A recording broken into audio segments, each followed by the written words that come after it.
Doctor की clinic के बाहर निकलकर मुस्कान जैसे ही थोड़ा आगे बढ़ती है तो उसे उसकी सहेली निवेदिता मिलती है। मुस्कान निवेदिता से कहती है, क्या बात है निवेदिता, तू भी यहाँ है?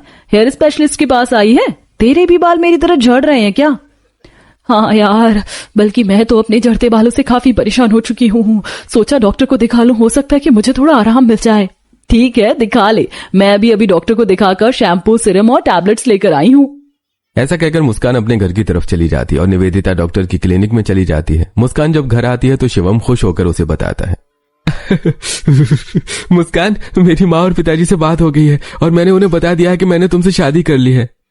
अच्छा, फिर क्या हुआ? क्या कहा उन्होंने? पहले तो उन्हें गुस्सा आया, लेकिन आखिर उन्हें मानना ही था। आखिर मैं उनका इकलौता बेटा जो हूँ। बड़ी खुशी की बात है कि उन्होंने हमारी लव मैरिज को एक्सेप्ट कर लिया। मुस्कान, इतना ही नहीं बल्कि वो दोनों कल हमारे घर रहने के लिए आ रहे हैं। क्या? मेरा मतलब है कि खुशी की बात है कि वो हमारे घर रहने आ रहे हैं। मुस्कान शिवम से तो ऐसा कह तो देती है, लेकिन वो अंदर ही अंदर काफी परेशान थी। अगले दिन की पार्टी में मुस्कान को खोया खोया देखकर उसकी सहेली उससे कहती है, क्या बात है मुस्कान, आज तू काफी खोई खोई लग रही है, कोई परेशानी है क्या? क्या बताऊं यार, तुझे तो पता है कि मैंने लव मैरिज की है। अब मेरे पति ने अपने माता पिता को बता दिया है और उन्होंने हमारी लव मैरिज को एक्सेप्ट भी कर लिया है। वो कल हमारे साथ रहने के लिए आ रहे हैं। बस मैं यही सोच रही हूँ कि वो गांव के लोग हैं, पता नहीं उनका बिहेवियर कैसा होगा। यार, तुझे इतना परेशान होने की कोई जरूरत नहीं है। वैसे भी मैंने सुना है कि गांव के लोग बहुत सीधे साधे होते हैं।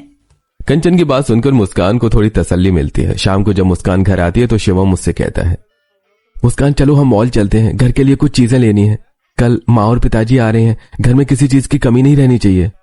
ठीक है शिवम, तुम थोड़ा समय दो, मैं तैयार होकर अभी आती हूँ। मुस्कान थोड़ी देर में रेडी होकर आ जाती है और वो शिवम के साथ शॉपिंग के लिए मॉल जाती है।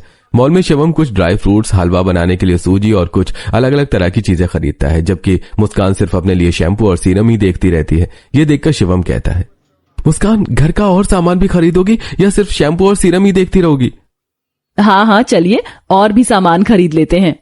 मुस्कान और शिवम काफी सारी चीजें खरीदते हैं। शॉपिंग करने के बाद वो लोग घर आ जाते हैं। अगले दिन 10 बजे वाली गाड़ी से अदिति और महेश शिवम के घर की तरफ आते हैं। उनके हाथों में पुराने जमाने के 2 बक्से और एक पोटली होती है। कॉलोनी वाले उन्हें अजीब नजरों से देखते हैं। ममता शिवानी से कहती है, देख रही हो बहन, इनका पहनावा और हाथों में बक्से पोटलियां ही बता रही कि ये लोग गांव से आए हैं।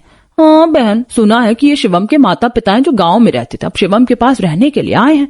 अच्छा, ये शिवम के माता पिता हैं और शिवम की पत्नी तो शहर की पढ़ी लिखी स्मार्ट लड़की है। अब देखो इनकी आपस में कैसे बनती है।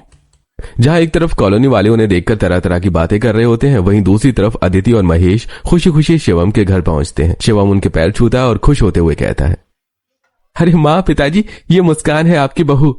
मुस्कान अपने सास ससुर के पास जाती है और अदिति और महेश मुस्कान को आशीर्वाद देते हैं। अपनी सास ससुर को देखकर मुस्कान मनी मन में सोचती है, हे भगवान, मेरे सास ससुर गांव के होने के साथ साथ कितने देहाती लग रहे हैं। ना जाने कॉलोनी वाले इन्हें देखकर क्या सोचेंगे। बहू, ये ले, मैं तेरे लिए गांव से शुद्ध देसी घी और ये खांड भी लाई हूँ और साथ ही अचार और मूंग दाल की बड़ी भी लाई हूँ। मुस्कान वो सारी चीजें ले लेती है और रसोई में जाकर रख देती है। अगले दिन शीलाबाई खाना बनाने के बाद रसोई की सफाई कर रही होती है। तभी अदिति वहां आती है और शीलाबाई से कहती है, अरे जरा अच्छे से काम करो, ये देखो यहाँ से साफ नहीं हुआ है, रसोई अच्छी तरह साफ करो।